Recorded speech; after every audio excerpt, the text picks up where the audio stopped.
Program Director, Ms. Faith Mangope, Ministers, Minister Nkwana Mashabane and Minister Zulu, and other ministers who are also part of this very important occasion. United Nations Resident Coordinator Dr. Nados Bekele Thomas, founder of the Whitaker Peace and Development Initiative, Mr. Forrest Whitaker, members of the International Women's Forum of South Africa, and the leaders thereof, my sisters, Judith Lamini and Irene Chanley, representatives of Business Unity South Africa, the Black Business Council and Business for South Africa, our partners from the private sector and the philanthropic community and representatives of civil society, the women of South Africa and the young girls of South Africa, honored guests and fellow South Africans. The launch today of the first phase of the Private Sector Gender-Based Violence and Femicide Response Fund fulfills a promise we made to the women and the children of our country. It was a promise to work together to end the violence perpetrated by men against women and children in our country. 3 years ago, at the Presidential Summit on Gender-Based Violence and Femicide, we started out on the road that has brought us to this point. At the summit, delegates from government, business, labor, civil society, and many civil society organizations, I might add, pledged to work together to address the devastating impact of violence on the lives of millions of South African women and children. Last year, we unveiled the National Strategic Plan, the NSP as we call it, which was developed by a multi-sectoral team from across society. The NSP outlines principally 5 interventions. The first one is to provide support to survivors and their families. The second one is to broaden access to justice. And the third, to drive societal change through awareness raising and prevention campaigns and programs. The next one is to strengthen existing programs that we have to fight gender-based violence and femicide. And lastly, to broaden access to economic opportunities for the women and girls of our country. While the government and its partners have made important progress in starting to implement the National Strategic Plan, we are, however, in a very constrained financial climate. But we've made some progress. We have had to urgently divert national resources to fight the COVID-19 pandemic, and like every other area of work, this has had an impact on our gender-based violence and femicide programs. Nonetheless, we continue to prioritize the empowerment of women in all our programs. We have allocated nearly 21 billion rand over the 3 years of the medium-term expenditure framework to support all the pillars of the National Strategic Plan. I have also received a report detailing the expenditure associated with GBV-related programs in every government department. These include prevention programs, measures to address GBV in higher learning institutions, the inclusion of women in science and technology, support services where we want to include women, access to housing and shelter for survivors, economic empowerment of women, and strengthening the criminal justice system.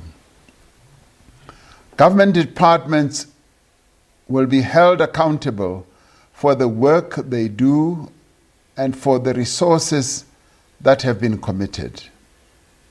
I want to assure you, therefore, that before asking you to commit resources today at this fundraising event, we as government are committing and have committed our own. Gender-based violence and femicide impacts us all and requires collective action. Gender-based violence has social, psychological, financial, health, as well as educational and indeed political and security effects, just to name a few.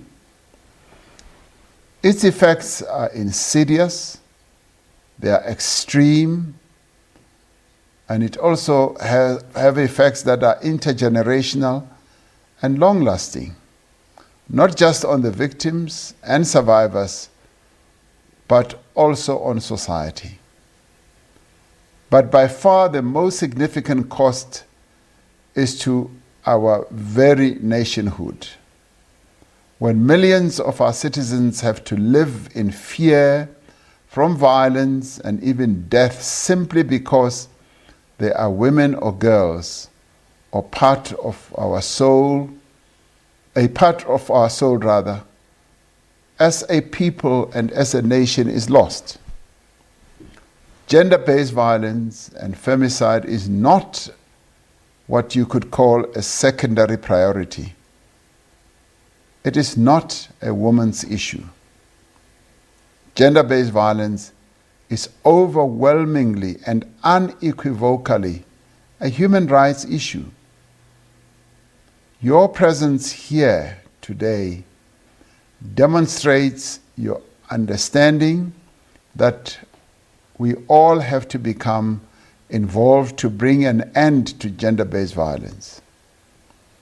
With your financial support, we will be able to step up the national response to gender-based violence by expanding the scope of services at national, provincial, and community levels. We can increase our support to community-based organizations that are doing such valuable work all over the country, in our villages, in our towns, in our cities, and they rely, for their work to succeed, they rely on donor funding. The mechanisms of the fund were explained by the speakers who came before me. I want to reiterate that the fund will be managed and administered under the strictest principles of good governance, due diligence, transparency, and accountability. As we launch this fund, I would like to acknowledge and appreciate the contribution of Anglo-American of 30 million rand, the contribution from APSA of 20 million rand, and the contribution just announced by the Ford Foundation of 20 million rand. Now, these contributions will make a great difference in the lives of many people. They reflect the true commitment of these valued partners to building a better society. I want to thank the many partners who have come on board to assist us with the establishment of this fund, and in particular, the International Women's Forum of South Africa for driving this process. I also want to thank those companies that have offered their services on a free basis, pro bono, that is, to assist with the financial and audit aspects, as well as legal. We want to acknowledge ENS Africa, PwC, Deloitte, Alexander Forbes, and ABSA for all they have done in this regard. This week, South Africa will hand over the reins of the African Union chairship to the Democratic Republic of Congo. For us, it has been a challenging year in which many of the priorities we set for our term of office have had to take a back seat as we responded to COVID-19. We have nevertheless made progress in a number of areas relating to gender-based violence and the financial inclusion of women. We convened a very successful webinar on the ratification of the International Labour Organization Convention 190 on ending violence and harassment in the workplace. We joined the UN's Generation Equality Forum and participated in advocacy around gender-based violence and women's financial inclusion. We also lobbied for a gender-responsive trade policy thrust to be developed as part of the African Continental Free Trade Area. As a country, South Africa has adopted a policy of 40% preferential public procurement for women-owned enterprises, and we are promoting a minimum target of 30% for the region. The launch of this fund today is testament to the strength and the power of social partnership. It has been a long and challenging road, but we have laid the cornerstone. This is just the beginning, and we are confident that the pledging process that will soon start will continue into this year as more of our partners in the private sector and the international philanthropic movement will be able to come on board. Since the advent of democracy in South Africa, the business and donor communities have been our dependable developmental partners. I'm keenly aware that you have many competing demands on your money, especially during the pandemic. This is about so much more than philanthropy or corporate social responsibility.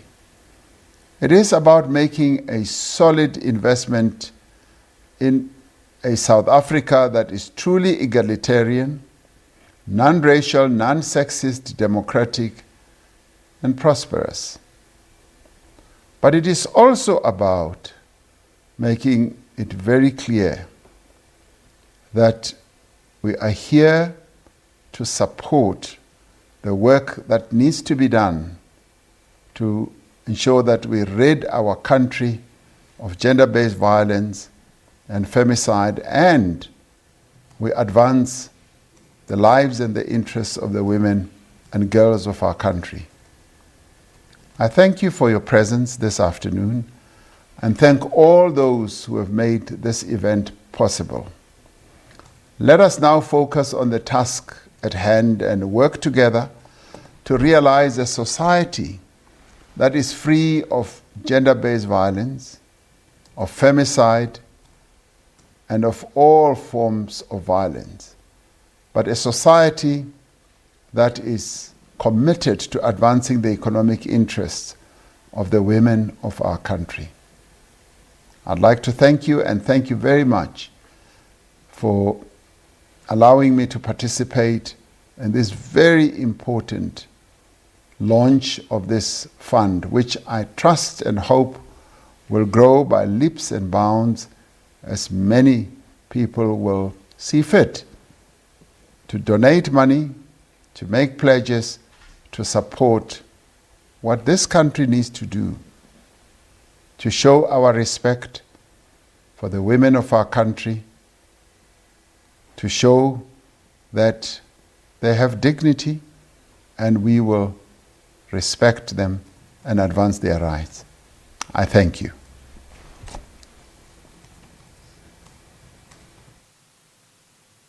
Thank you very much for those moving words. Authenticity all around. I can safely say that it is the theme. His Excellency President Cyril Ramaphosa just looking at forging the way ahead when it comes to being able to even have a government looking on and backing up and supporting an initiative such as this, where private sector really raises its hand and says, count me in. I want to be counted when it comes to eradicating the scourge of gender-based violence. We appreciate your words, and I do trust that even the next session, this particular session, will be one that is not only seamless, but just really speaks to the heart of the matter, how people, how private sector are able to come to the party and say, you know what? We want to ensure the sustainability of this initiative. And ladies and gentlemen, therefore, it is my absolute honor and privilege to usher you into this next set of the program, and that is the pledging process. This, how it's going to be done, is that we'll be calling out the various private sector